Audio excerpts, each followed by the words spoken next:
أكمل في جرت متودا والتنيم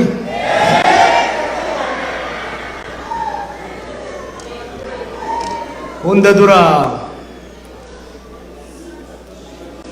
ربي قد كان نوجه بكر راكان يو إبسا بوتما إسنيه مملنا من إبراهيم وان دندونا تفكات أشرا بكر إنجرتان جامورا إنجرتاني ونما رومو جرام تنو إنجرتو بكر جامرا جرتاني نوديبداني على تنوام بيفتاني رانو جاوني غرغار سرابيت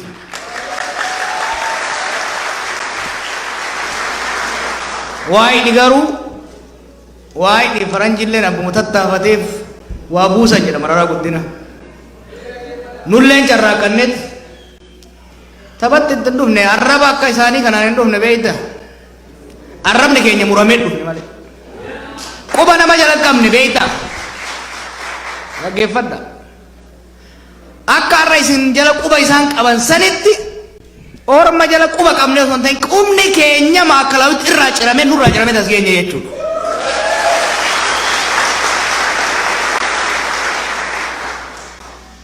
Khan elman oromo kan dhiiraa dubartii kabaddaaf gammoojjii kabahaaf dhiyaa waggoota 50-60 dabre kana keessatti arraba akka isin agartanii san arrabsama wareegama qaalii kafalaa asiin nu gahan isaan tu asiin nu gahe waan tokkoon isinitti madeen gadda dhufuu kiyya duratti masaraa mootummaa keessatti walgahii qabna turre hogganoota oromootii fi muummicha ministeeraa wajjin namni wayii nama baay'ee ture leencoon jira galaasaan jira hangafoonni hundi jiru daawud jira maraaraan kamaal hundi keenya jirra achi keessa namni tokko achi keessa ture waan tokko nutti hime waan tokko nutti hime kana akka yaadattan keessattuu warri dargaggeeyyii masaraa mootummaa amma miidhagee jiru kana daawwachiisanitti yeroo daawwachiisanitti namni sun achitti hidhaa ture gootota keenya wajjin hogganoota keenya wajjin abbiyyuu galataa fa'aa wajjin jechuudha yeroo hidhaa sanitti qeensi irraa yeroo ciramu qaamni isaanii uleen dhukkaa'ee dhiitichaan caccabe yeroo mana fincaanitu geessuuf baadhatamanitti yeroo of jibbanii of ajjeesu waggaa yaalanitti mirga of ajjeesutu dhoorgamanitti kan nu dhukkubseedhe kan nu laalesse ulee isaaniitti miti torchar isaaniitti miti arraba isaaniitti jedhe maqaa fokkotaa arra isaan alatti ittiin isin arrabsan saniin nama tumaa fincaan irratti naqaa masaraa mootummaa san keessatti hogganoonni keenya arrafama uleen hanqate san keessa dabarree jechuudha san keessa dabarreet babbareedaan keenya hayyuun keenya beekaan keenya tortortuun amantiin nama qooduu barbaaddi ummanni keenya kan masaraa Minilik keessatti tortoree qeesirraa buqqa'ee ajjeefame suni amantii isaatiif miti gosa isaatiif miti oromummaa isaa qabateeti jechuudha aangoodhaaf miti akkasiin barbaadutti of jajuudhaaf miti orma bituudhaaf miti saba biraa miidhuudhaaf miti saba isaa ol kaasuudhaaf qonnaan bulaa isaa ka osoo lafa qabu lafa abbaa isaa irraa dhaale qabu humna isaatiin qotee sangaa isaatiin qotee ufii agabee nafxanyicha qallabaa jiru san cunqursaaf saamicha jala baasuudhaaf jechuudha achirraa kaane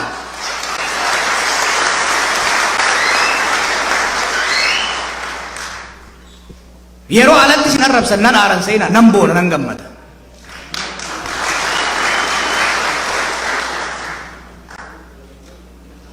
yeroo miidiyaan isaanii hundi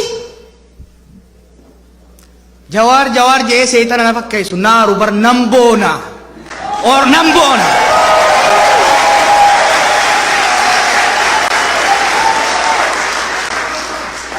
maaliifin boona beeytu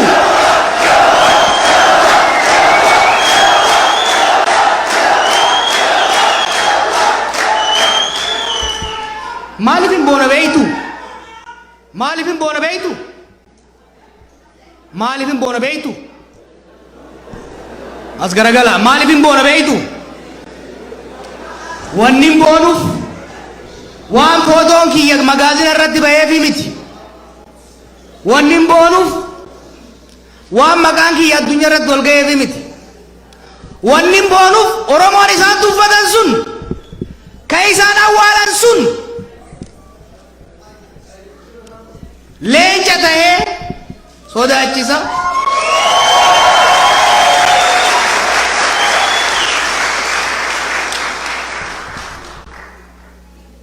Dur sinitti nama gaafa dardara turre san VOA kanarran oola beeytu. Yeroo hunda VOA irraa maana dhageessan beeytu. Waan hin beeku hin beeknellee beeytin haasaa ture. Waa'ee baay'iddu galeessaa, waa'ee qilleensa hunda isaa. Maaliif ilmi baadiyyaa gidaamii jiru, kan carcar jiru, kan gimbichi jiru, gurbaa Oromoo tokkotu miidiyaarraa sirriitti dubbate akka yoo jedhan mataa ol qabatee qe'ee keessa mana barnootaa keessa akka deemu waan hin beekuuf jechuudha.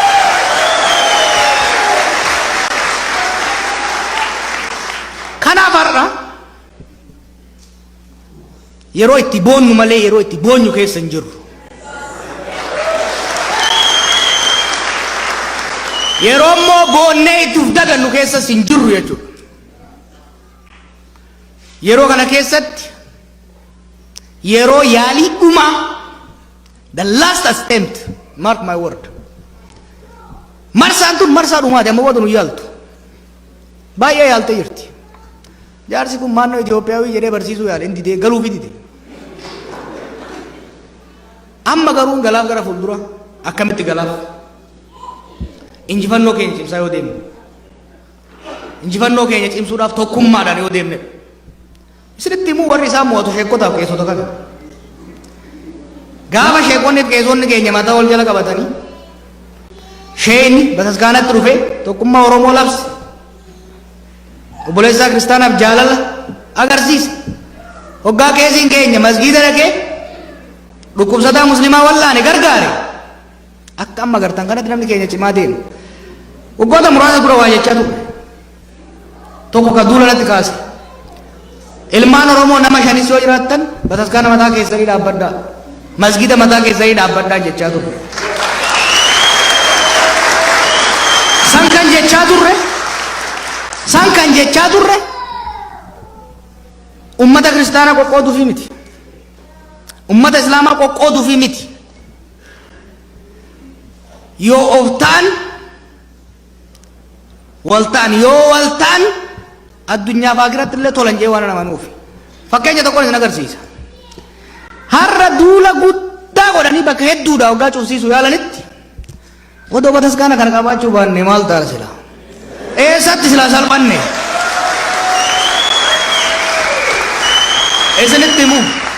Isinitti himu.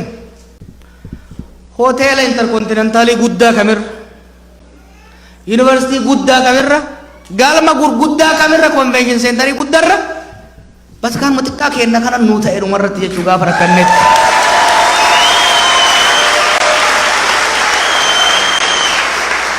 Ameerikaa itti baqannee baranne, Kaanaadaa itti baqannee hojjetanne, Awurooppaa du'a jalaa nu oolchite hin jaalanne hin kabanya galata qabnaa uummata kana. Haa ta'u garuu gaafa cittee, gaafa dukkanaa, gaafa hamtu Oromiyaa wanni ga'u hin jiru kana beekaa.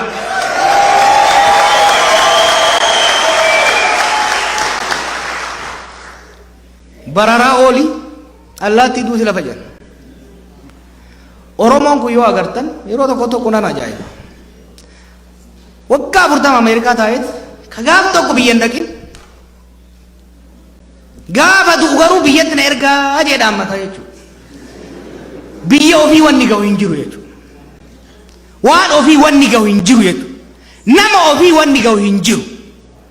Watakka.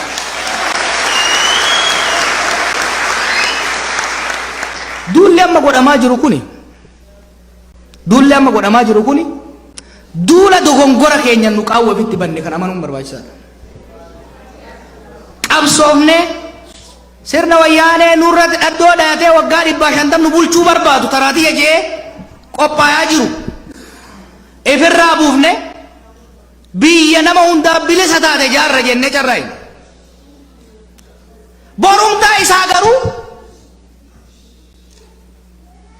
borumtaa isaa garuu qeerroo wareegameef yaadannoon dhaabbachuu hafe nama keenya madaa'ee shumquqa ulema qabatullee dhabee lafarra shumquqatu wal'aanuun keenya hafeet Minilik Oromoof Oromiyaa awwaala keessaa baafnee ol fannisuu eegalle jechuudha.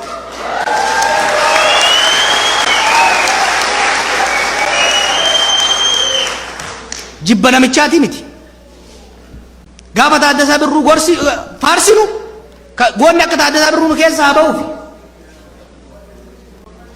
Gaafa baaroo tumsaa faarsinu hayyuun akka isaa akka nu marguufi.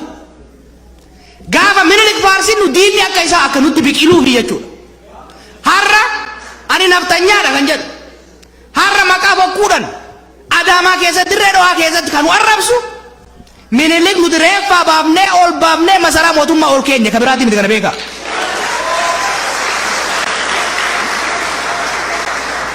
Keessaan wal gorsinee walitti himnee dadhabnaan leencoo wajjin aanolee dhayi. Dubbii walajjechaa kafide waan biraatiif jechuudha. Naftanyummaa waan mormineef Itoophiyaa dullatti deebitee nurra fe'amuu barbaaddu waan mormineef dhugaan aanolee awwaalame kan yakkamtoota akka Hayilasillaasee faarfamuusa waan mormineef nu ajjeesuu barbaadan. Isin himuun firris alagaanis beekuu qaba. Du'eetiin sagal gubadha malee. Du'eetiin sagal gubadha malee dhugaa Oromoo hin awwaalu.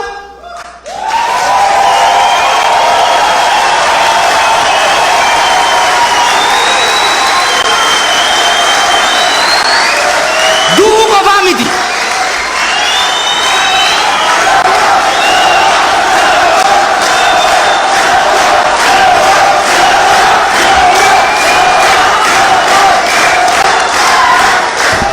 Waanuma fedhan fidan malee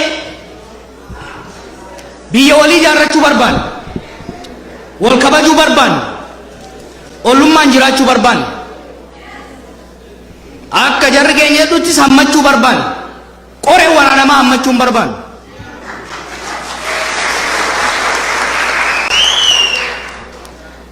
Warri biyya alaatis warri biyya keessatis warri mana kana keessatis kan mana kana aliitillee ka beekuu qabu abadan dhaloonni keenya osoo jiru abadan hattuun feete Oromiyaa qoqqooddee gosaaf amantii walitti hin buuftu. Gantuun feete goota keenya xiqqeessitee sirnoota abbaa irree nurratti hin faarsitu. Oromiyaa keessatti wanni filannootti seenuudhaan murteesseef tokko maal seetan? Erga afaaniin dubbachuun gana isaan gube. Erga aanolee dhaquun hagana garaa isaan laalesse. Erga Itoophiyaa dullatti isaan deemaniin dura dhaabbachuun du'aaf kan nama qaadhimu taate angoma isaan ittiin nu doorsisan san harkaa fuunee biyya Itoophiyaatiif Oromiyaa bulchine.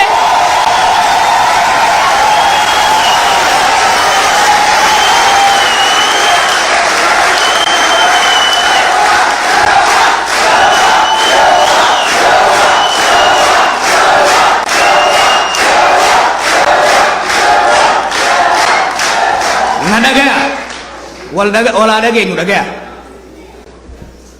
Biyya san keessatti baala taraan hin jaanii miti. Baala isteeraa taanee itti agarsiisuu qabna jechuudha. Akkamitti sirna abbaa irree kuffifnee mi sirna dimokiraasii jaala akka isaanitti wal ajjeefnee hin goonu jechuudha. Akka isaanitti wal ajjeefnee wal sakaallee taphaan osoo hin ta'in forfee mo'annee aangoo hin qabannu. Guyyaa adiin dorgomnee dhugaa qabnu qabannee imaammata keenya lafa kaa'annee tarsiimoo lafa kaa'annee filannootti seennee dirree Oromiyaa irratti dirree siyaasaa irratti dhugaa keenyaan tarsiimoo keenyaan bilchina hooggansaatiif jaarmaatiin caallee argamne injifannee aangoo harkaa fuunee mootummaa humna takka.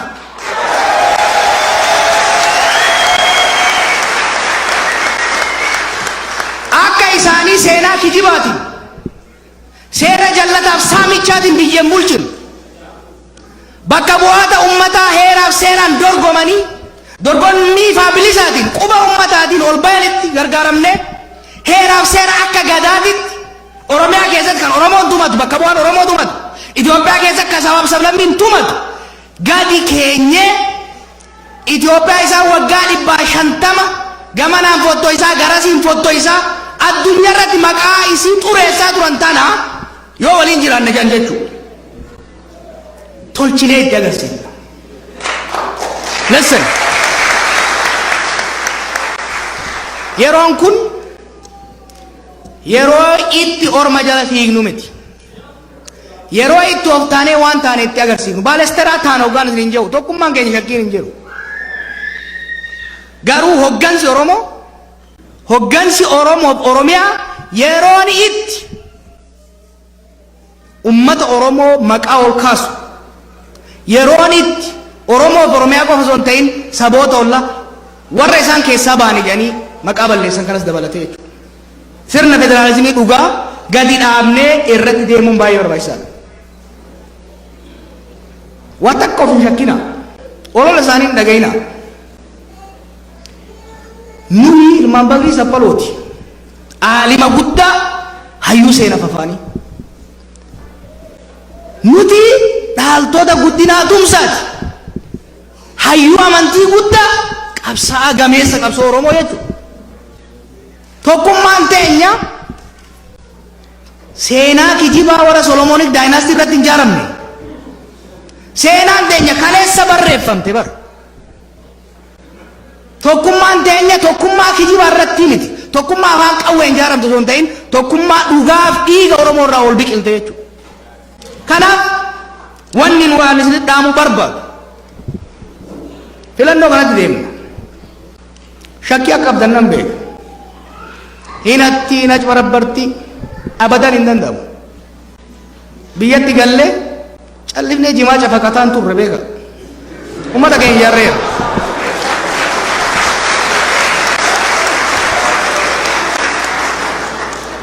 Amma booda biyya teenya keessatti namni abbaa irree ta'uu barbaadu warra abbaa irree barbaadu biratti godaanuu nurra. Kabiraan jiru. Namni korojoo hatuu barbaadu warra korojoo hanna isaan barsiisatti gara olii san galu kabiraan jiru. Oromiyaa keessatti garuu dhiiga ilmaan nama dila kanaa qisaasne namni dilli kun itti wareegame mootummaa Oromiyaa gadi dhaabu sadarkaa Itoophiyaatitti ummata hiree ofii murteeffatu gadi dhaabuun barbaachisaadha. Kana irratti qophii qabna nu bira dhaabbadha. Kana irratti waan tokko isin himuu barbaada. Haga fedhe kijibni isaanii miidiyaa haa guutuu malee. Haga fedhe miidiyaa mootummaatii caasaa mootummaa qabatanii nutti haa duulan malee guyyaan dhugaan mootaa deemaa jira biyya sanitti.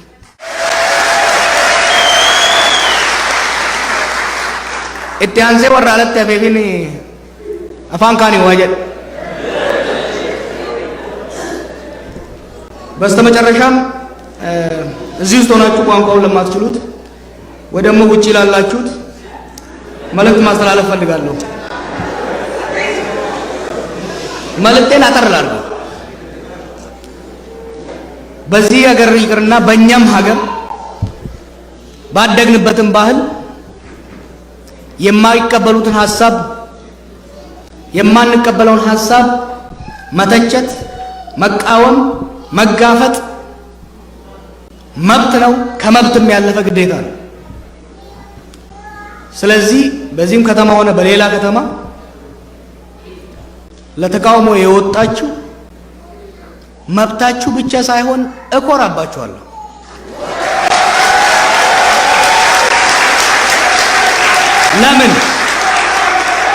ለምን የዛሬ 4 ዓመት ቃል ስገባ ነበር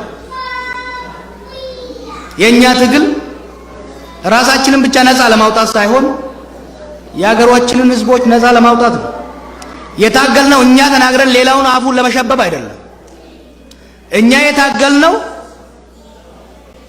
እኛ የታገልነው ስለ ራሳችን ስንናገር ሌላው ስለ ማንነቱ እንዲሸማቀቅ አይደለም። የኛን ዓላማ የኛን አካሄድ የማይቀበል የማይጥመው ሰው መቃወም መብቱ ነው። ያ መብቱ ሊከበር ይገባል። የምጠይቀው ግን እዚህ ካላችሁም ተሰብሳቢዎች ውጪም ከቀራችሁት የምጠይቀው ግን አንድ ሀገር አብረን እንድንገነባ ከተፈለገ በእኛ ሳይድ ስህተት ነው ብላችሁ የምታስቡትን ነገር እንድንረዳና እንድናስተካክል ከተፈለገ አብሮነታችን ተጠናክሮ ያሉንን ልዩነቶች እያጠበብን እንድንሄድ ከተፈለገ ድጋፋችንም ተቃውሟችንም በጨዋ መልኩ መሆን ግዴታ ነው።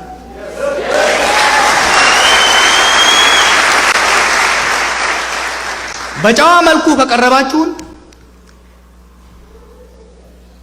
በጨዋ አቀራረብ ከመጣችሁልን ከግማሽ በላይ መንገድ ሄደን ልንቀበላችሁ ልናስተናግዳችሁ ዝግጁ ነን።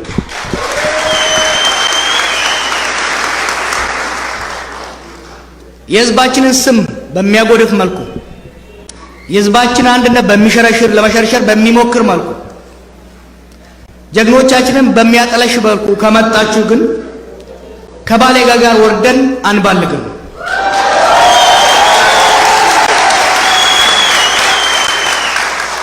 ጆሮ ዳባ ልበስ ብለን ወደፊት እንገሰግሳለን ማለት ነው። እንዲህ አይነት አጸያፊ የሆኑ ዱርዬዎችን ለሚያሰማሩ የፖለቲካ መሪዎች እነማን እንደሆናችሁ ስለማቅ ስለምንተዋወቅ አጭር መልእክት ላስተላልፍ። ምንም አይነት ስድብ፣ ምንም አይነት ዛቻ፣ ምንም አይነት ዘለፋ አይደለም በምላስ በጥይትም ብትመጡ ከእንግዲህ በኋላ የኦሮሞን ህዝብ የኢትዮጵያን ህዝብ ወደ ኋላ መመለስ አበደን አትችሉም።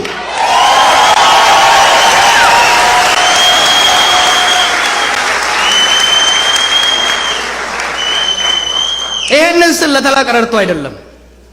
እንተዋወቃለን።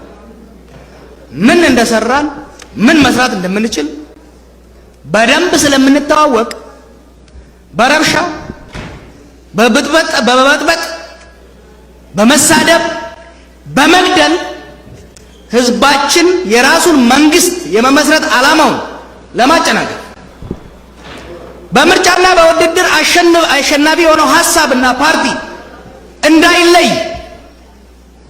በፎርፌ ወደ ስልጣን ለመምጣት ወይም ስልጣን ላይ ለመቆየት የምታስቡ ካላችሁ ተስፋ ቁረጡ ነው ማለት።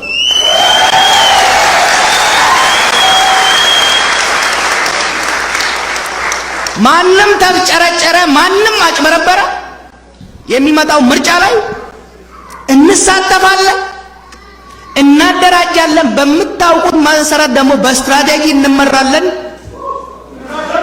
እናሸንፋለን።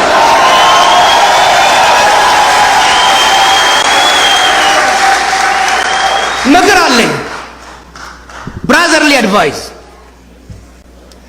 የምትፈልጉት አሃዳዊ ኢትዮጵያ እንዲመለስ ከፈለጋችሁ የምትሰብኩት አይነት ኢትዮጵያዊነት በሌላው ላይ እንዲጫን ከፈለጋችሁ ከእንግዲህ በኋላ በጠመንጃ አትችሉትም፣ በጉልበት አትችሉትም፣ በሚዲያ ጋጋታ አትችሉትም። በምርጫ ሳጥን ብቻ ነው። በምርጫ ሳጥን ማሸነፍ ከፈለጋችሁ በወሬ አይሆንም፣ በጩኸት አይሆንም። የሚሆነው እንዴት መሰላችሁ? ሐሳባችሁን መጀመሪያ አንጥሩና ክሊር አድርጋችሁ አስቀምጡ። በሁለተኛ ደረጃ ያንን ሐሳብ ተሸክሞ ህዝብ ውስጥ ሊያሰራጭ የሚችል ድርጅታዊ ብቃት ገንቡ። መቶ ሆናችሁ ለችርቻሮ አትቅረቡ። እንደኛ ተቀራርቡና አንዱ ነው።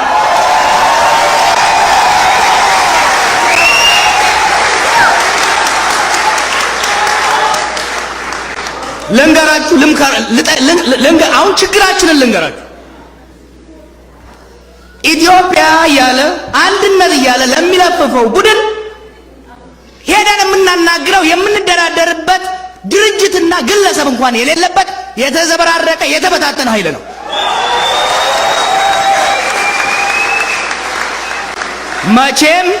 መቼም ሂድና ከሰሳዳቢ ጋር ከባለጌ ጋር ተደራደር አትሉኝም። ይበቃል፣ አይደገምም። ሉክ አሮጌዋ ኢትዮጵያ አትመለስም። አምባገነናዊ ህዝባችንን ሲጨፈጭፉ፣ ሲዘርፉ፣ ሲገሉ የነበሩ ከምኒልክ እስከ መለስ ተመልሰው አይመጧትም።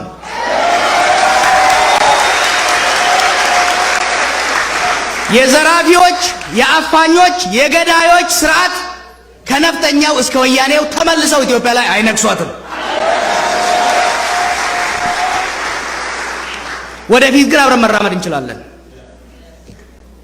ህብረ ብሔራዊ የሆነ ፌዴራላዊ ስርዓት የሀገራችን ብሔር ብሔረሰቦች ፈጣሪ በሰጣቸው ምድር ላይ ከመሬቱ ስር ባለው ማዕድን ላይ በመሬቱ ላይ በሚፈሰው ወንዝ ላይ ከመሬቱ በላይ ባለው አየር ላይ ፈጣሪ የሰጣቸውን እስከ ዛሬ የተነፈጉት ላይ ሙሉ ባለቤት ሆነው ያለማንም ጣልቃ ገብነት ያለማንም ዘራፊነት የሚያስተዳድሩት ፉል አውቶኖሚ ያለው ራስን የማስተዳደር መብት የተከበረባት ኢትዮጵያ አንድ። ሁለተኛ የሀገራችን ብሔር ብሔረሰቦች ራሳቸውን አስተዳድረው ሀገርን ደግሞ እንዳስተዋጽኦአቸው እንደ ኢኮኖሚያዊ አስተዋጽኦአቸው እንደ ህዝብ ብዛታቸው ተቋዳሽ የሚሆኑበት ከስልጣኑም ከሀብቱም ተቋዳሽ የሚሆኑበት ኢኩዊታብል ሼር ሩል ያለበትን ኢትዮጵያ መመስረት ከፈለጋችሁ እኛ የእናንተ ፓርትነሮች ነን፣ ሁሉም ጊዜ ዝግጁ ነን ማለት ነው። እነዚህ ሀሳቦች ለምርጫ ይቀርባሉ። ከእንግዲህ በኋላ የኢትዮጵያ ፖለቲካ ከግልምጫም ከእርግጫም ከፍጥጫም ይወጣል።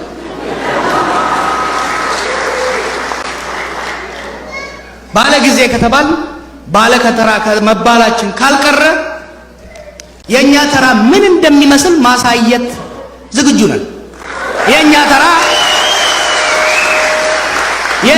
የኛ ተራ ኦሮሞው ባህር ዳርና ጎንደር ሆኖ ቋንቋውን የሚችልበት ሳይሆን የኛ ተራ ኦሮሞ በምድሩ ላይ ተከብሮ ውስጡ ካሉት ብሔረሰቦች ጋር ተቃቅፎ ቤኒሻንጉል ያለው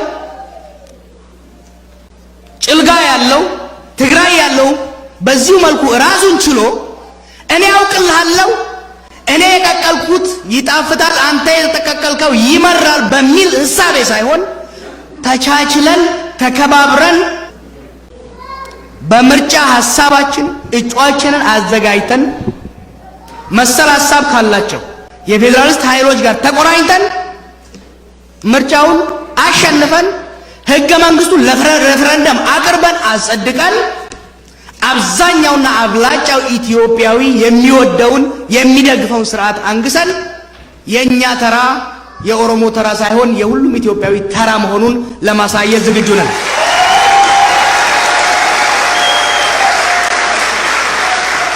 ኒጋያሚ ወንዳን ሲንጆ ኦሶና ሳያ ቡለለ ቄሶ ታፍሸኮተ ይዱአን እንጅሩ ጥቁነቶ ደገያ ዱር አማ ተነ ሞቹ ቀም never of duba deebun qabnu yaada mo'achuu qabna jaarmiyaa mo'achuu qabna tokkummaa mo'achuu qabna waan immoo annee immoo sababan qabna isinitti himu gabrummaa ta dur yoo badduu isinif fakkaatte amma cabnaan of duba deebuun hin jiru mataa ol qabachuun hin jiru jechuudha. Kanaafuu wanni ani isinitti himu duullee amma godhuuf deemnu tafilannoo qofa miti kaabaloo filamuu qofa miti yaadni waggaa 50 deemsisaa turre yaada doongoraati moo sirrii miti nu keessa yoo hoogganni keenya yeroo shakkaa jiru kana keessatti ummata keenya dhiyeessinee raggaasisuu danda'uu qabna jechuudha. Kanaaf nuyi warri biyya jirru hooggansi hundi waan takka hin shakkina filannoo kanatti akka daawititti akka maraaraatti akka abbaa naggaatti akka baqqalaatti akka kamaalitti hin seenu akka oromootitti seenna jechuudha.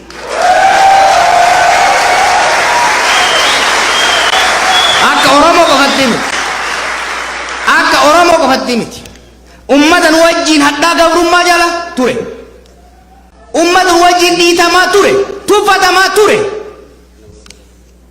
isaan waliin wal taane yaada keenya walitti cimmifanne humnoonni sirna federaalizimii sabummaa irratti hundaa'e kasaboonni ittiin of bulchan biyya waliin bulchan deeggaran gurmuu guddaa ta'anii irran deebi'ee haga feete haa sodaattu haga feete haa wachuu barcuma 350 yoo xiqqaate fudhannee paarlaamaa gallaa jechuudha.